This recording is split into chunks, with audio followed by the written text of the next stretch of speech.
नमस्कार दोस्तों, आप सभी का फिर से स्वागत है आपके अपने पसंदीदा एमपीपीएससी उत्कर्ष के इस यूट्यूब चैनल में। आज हम इस पे बात करेंगे कि प्रधानमंत्री मोदी जी ने लॉन्च कर दिया है एक ऐसे मुहिम को जब भारतीय मौसम विभाग इंडियन मेट्रोलॉजिकल डिपार्टमेंट के 150वीं एनिवर्सरी के मौके पर।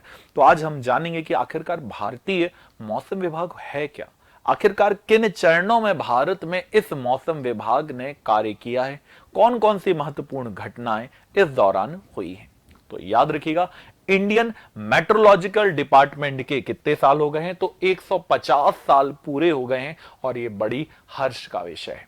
तो 2025 में भारतीय मौसम विभाग ने कितनी तारीख को 15 जनवरी को अपनी स्थापना के कितने वर्ष पूरे किए हैं, तो 150 वर्ष यहां पूरे कर लिए हैं, जो एक बहुत महत्वपूर्ण है। और इस मौके को पर प्रधानमंत्री मोदी जी ने 14 जनवरी 2025 को भारत मंडपम कहां है, जो नई दिल्ली में है, यहां पर भारतीय मौसम विभाग के 150वीं जो स्थापना दिवस थी, इस समारोह में शिरकत किया, इस समारोह में भाग लिया।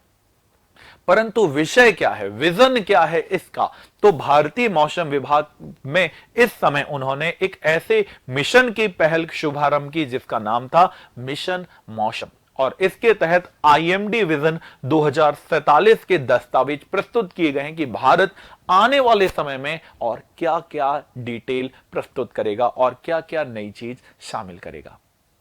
इस मौके पर जो वर्ल्ड मेट्रोलॉजिकल ऑर्गेनाइजेशन है, WMO है, इसके विश्व मौसम विज्ञान जो संगठन है, इसके जो महासचिव है सेलेस्टे साउलो, ये भी इस कार्यक्रम में शामिल हुए थे।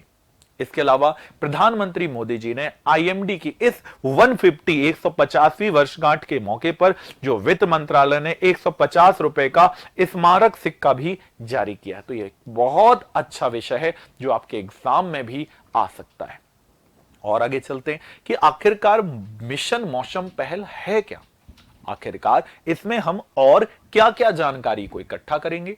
तो मिशन मौसम का बेसिक जो उद्देश्य है वो मौसम की जानकारी के फोरकास्टिंग, पूर्वानुमान और प्रसार में भारत के मौसम विभाग की क्षमताओं में क्या करना है, उन्नत करना है, उसे अपग्रेड करना है। इसके अलावा इसका लक्ष्य मौसम की कोई भी परिस्थिति हो उसके लिए तैयार रहना और भारत को एक स्मार्ट जलवायु राष्ट्र बनाने के लिए प्रेरित करना है। इसके अलावा मिशन में कार्यान्वयन के पहले कितने सालों में, शुरू के 2 वर्षों में कितने हजार करोड़, तो 2000 करोड़ रुपए का आवंटन भी इसके लिए किया गया है। और मिशन में केंद्रीय जो हमारा पृथ्वी विज्ञान मंत्रालय जो इसमें काम करता है, पृथ्वी विज्ञान मंत्रालय, इसमें 3 संस्थाओं को इसमें एग्जीक्यूट करेगा, कार्यान्वित करेगा। पहला कौन सा, जो नई दिल्ली में है, भारतीय मौसम विभाग आईएमडी। दूसरा नोएडा स्थित राष्ट्रीय मध्यम अवधि मौसम पूर्वानुमान केंद्र। और तीसरा पुणे स्थित भारतीय उष्णकटिबंधीय मौसम विज्ञान संस्थान। तो 3 जगह मिलकर इन संस्थाओं में यह काम किया जाएगा। नई दिल्ली वाला भारतीय मौसम विभाग केंद्र विभाग, भारतीय मौसम विज्ञान विभाग, नोएडा स्थित राष्ट्रीय मध्यम अवधि मौसम पूर्वानुमान केंद्र और तीसरा पुणे स्थित भारतीय उष्णकटिबंधीय मौसम विभाग संस्थान इसमें काम करेगा।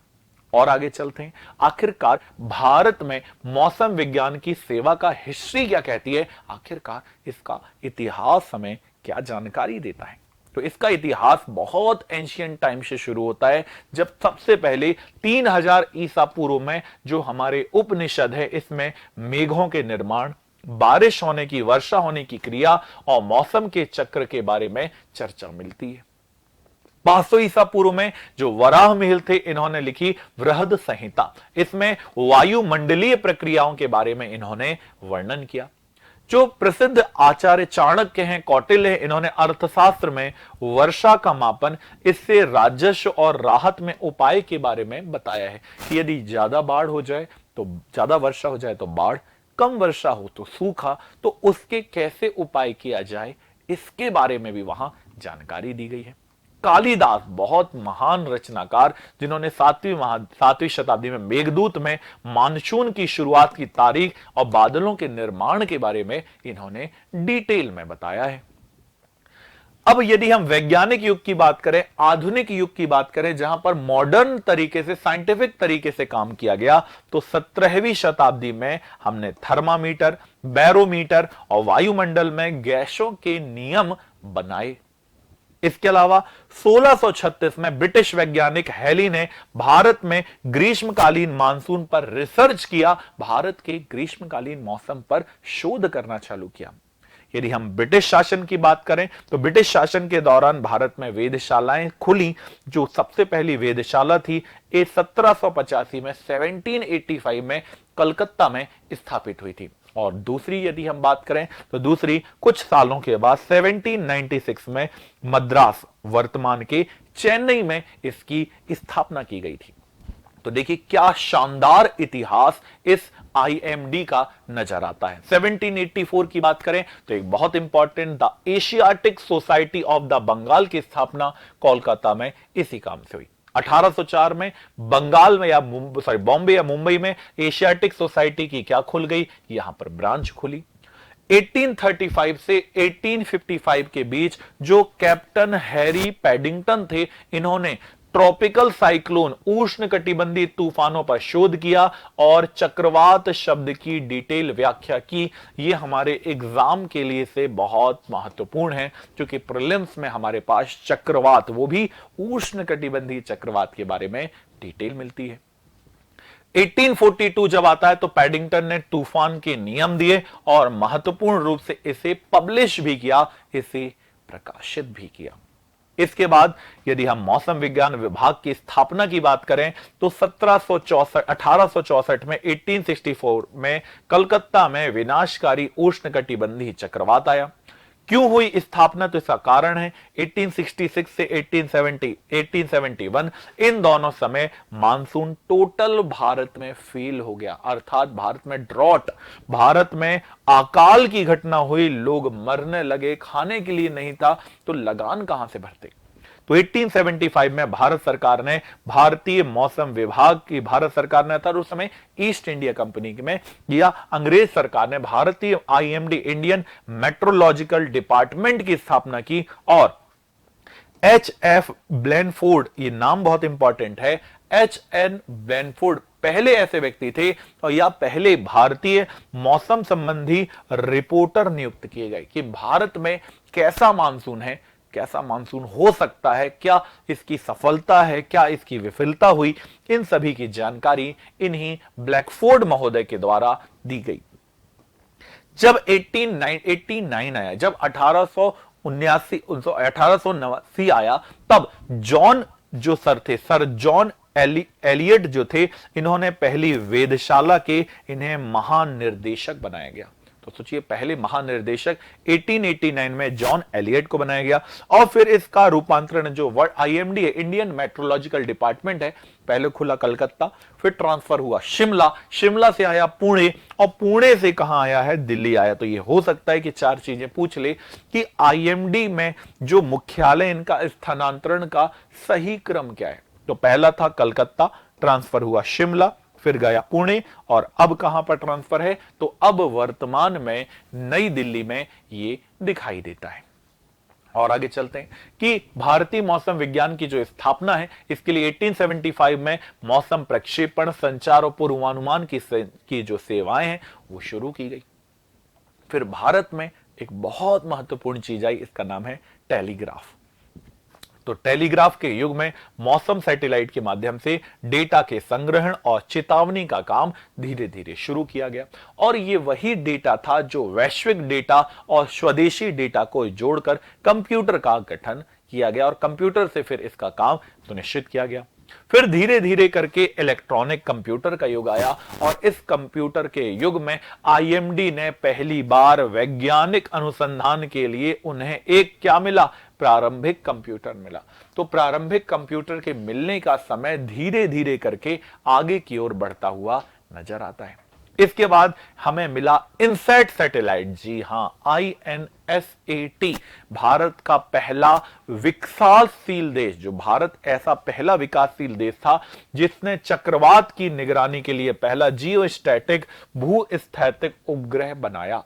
तो विकासशील देशों में पहला देश भारत है जिसने इनसैट उपग्रह लगाया, और इनसैट उपग्रह का पहला काम यही था कि वो साइक्लोन के बारे में, चक्रवात के बारे में डिटेल कर सके। 140 वर्षों का विकास बहुत आसानी से आप देख रहे हैं कि कैसे एक रिपोर्टर की नियुक्ति हुई, महानिर्देशक मिले, कंप्यूटर मिला और फिर इनसैट की बात यहां की गई। फिर जब 1949 आया तो आईएमडी ने विश्व मौसम विभाग संगठन में अपने आप को शामिल कर लिया, क्योंकि हम स्वतंत्र थे। और 2025 में इसके कितने साल हो गए हैं? 150 साल हो गए हैं। इसलिए ये एग्जाम में जरूर आ सकता है, तो इसे जरूर ध्यान रखिएगा, इसके बारे में समझिएगा। अब हम देखते हैं कि भारतीय मौसम विज्ञान विभाग का संगठन संरचना कैसे होती है, आखिरकार ये स्ट्रक्चर कैसे होता है, इसका काम कैसे चलता है।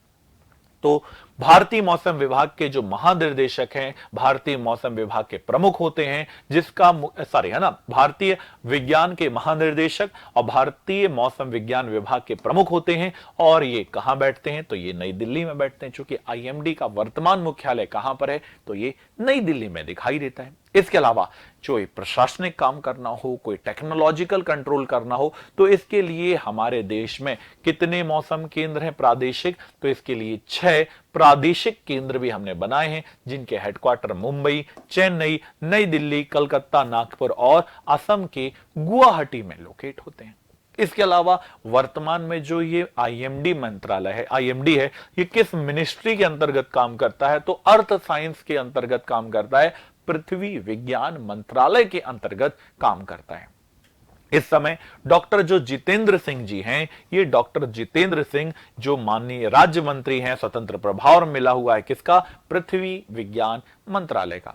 इसके अलावा पृथ्वी विज्ञान मंत्रालय के सेक्रेटरी कौन है? तो डॉक्टर एम रविचंद्रन इसके सेक्रेटरी नजर आते हैं। इसके अलावा जो मौसम विज्ञान के महानिर्देशक होता है, इनका कार्यकाल भारतीय मौसम विज्ञान भवन है ना, लोधी गार्डन, नई दिल्ली में कार्य होता है। इनका हेडक्वार्टर, इनका कार्यालय, इनका ऑफिस वहीं दिखाई देता है। जबकि भारतीय मौसम विभाग के पहले निर्देशक कौन थे? तो याद रखना कौन थे, ये नाम हमने पहले भी देखा था। ब्लैनफोर्ड महोदय पहले क्या थे? ये पहले महानिर्देशक के रूप में काम करने वाले व्यक्ति थे। आखिरकार आईएमडी काम क्या करता है, आखिरकार ये कर क्या सकता है? तो ये मौसम के बारे में जानकारी, पूर्वानुमान आपको लगा के देता है, आपको चक्रवातों की चेतावनी देने का काम करता है, आपको आंकड़े देता है, आपको जो स्टैटिक देता है, कृषि के, जल के, उद्योग के बारे में स्टैटिक देता है, रिसर्च करता है किसके बारे में? तो मौसम के बारे में, और उससे रिलेटेड जितनी चीज है उनके बारे में शोध करने का काम भी यही करता है।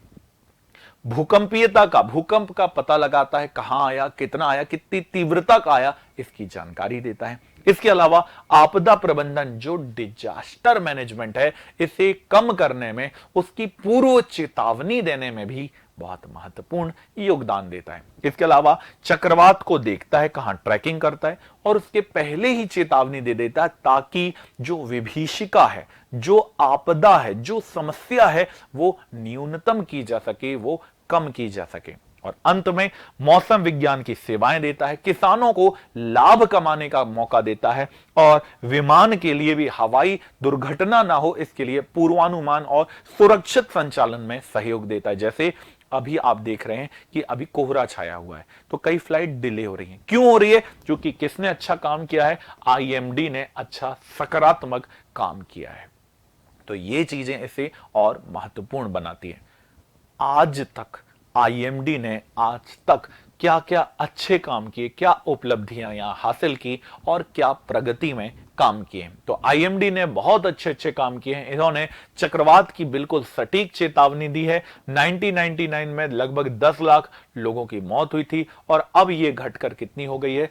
0 हो चुकी है, 0 हो चुकी है। ये इसकी बहुत विशेषता है। इसके अलावा फैलिन चक्रवात हो, हुदहुद चक्रवात हो, फोनी चक्रवात हो, एम्फान हो, ताउते हो, बिपरजॉय हो, दाना हो, ये सभी चक्रवात में भविष्यवाणी इन्होंने जो की, वो इसका योगदान हम कभी नहीं भुला सकते। इसके अलावा जनवरी 2021 में इसने है ना क्राउड सोर्स वेब इंटरफेस, और 14 जनवरी 2022 को मोबाइल ऐप भी शुरू किया है। जिससे लोग इसकी जानकारी तत्काल रूप में प्राप्त कर सकें। और इसकी जो लगातार सुधार है ये बहुत अच्छा है। 2024 से 2023 में जो पूर्वानुमान है वो 40% सुधरा है। पहले हम कहते थे कि जिस दिन धूप निकली है और यदि मौसम विभाग बोलते पानी गिर रहा है तो उस दिन पानी कभी नहीं गिरता था। वो बोल दे कि आज ओले गिरेंगे तो पता चला धूप है, और जब बोल दे धूप रहेगी तो पता चला पानी आ जाएगा। बट अब मौसम विभाग बहुत अपडेटेड नजर आता है और इसके लिए 150 साल लंबा इनका मेहनत भी दिखाई देती है। इसके अलावा जिलेवार भी ये निगरानी करता है। इसके बहुत सारे स्टेशन है। 2014 में 3,955 थे, जो 2023 में बढ़कर 5,896, लगभग 6,000 दिखाई देते हैं। अब हम बात करते हैं विश्व की।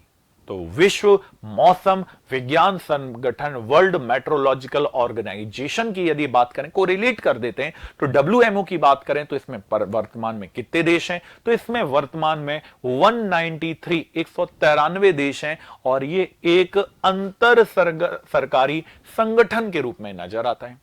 कहां है आखिरकार? क्या भारत इसका सदस्य है? तो जी हां, आजादी के बाद हमने इसकी मेंबरशिप को ग्रहण किया और ये जो वर्ल्ड मेट्रोलॉजिकल ऑर्गेनाइजेशन है यह भारतीय मौसम विभाग के साथ मिलकर भी काम करता है। और 1873 में वियना अंतरराष्ट्रीय मौसम कॉन्फ्रेंस के बाद बेसिकली इसका एस्टेब्लिशमेंट किया गया था। इसका जो हेडक्वार्टर है वो जेनेवा स्विट्जरलैंड में दिखाई देता है। तो वर्ल्ड मेट्रोलॉजिकल ऑर्गेनाइजेशन का हेडक्वार्टर जेनेवा स्विट्जरलैंड में है। और विश्व मौसम विज्ञान दिवस आखिरकार कब मनाया जाता है? तो विश्व मौसम विज्ञान केंद्र हर साल 23 मार्च को मनाया जाता है। इसके अलावा भारतीय मौसम विज्ञान संगठन भी इसका मेंबर है, हम भी इसे मनाते हैं। और विश्व मौसम विज्ञान 2024 जो गुजरा, इसका विषय था जलवायु कार्रवाई की अग्रिम पंक्ति में। तो ये समझिएगा, जलवायु कार्रवाई की अग्रिम पंक्ति में इसका इस बार का क्या था? स्लोगन था। तो आज आपने देखा इंडियन मेट्रोलॉजिकल ऑर्गेनाइजेशन या इंडियन मेट्रोलॉजिकल डिपार्टमेंट और वर्ल्ड मेट्रोलॉजिकल ऑर्गेनाइजेशन के बारे में। मुलाकात फिर से कल आप सभी से होगी। अपना ध्यान रखिए और अगले लगातार वीडियो में हम आपसे मिलते रहेंगे। अच्छे से तैयारी कीजिए। जय हिंद, जय भारत।